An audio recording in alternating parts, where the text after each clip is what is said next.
Well ईमान, आपने अपना thesis submit करवाने में इतनी देर क्यों कर दी?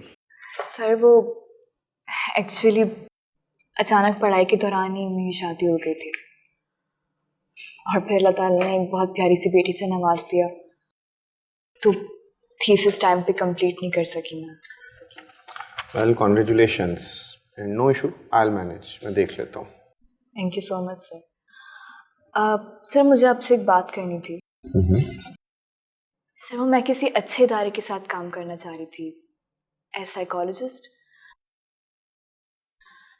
तो सर मैं पूछना चाह रही थी कि क्या आप मुझे कहीं रेफर कर सकते हैं?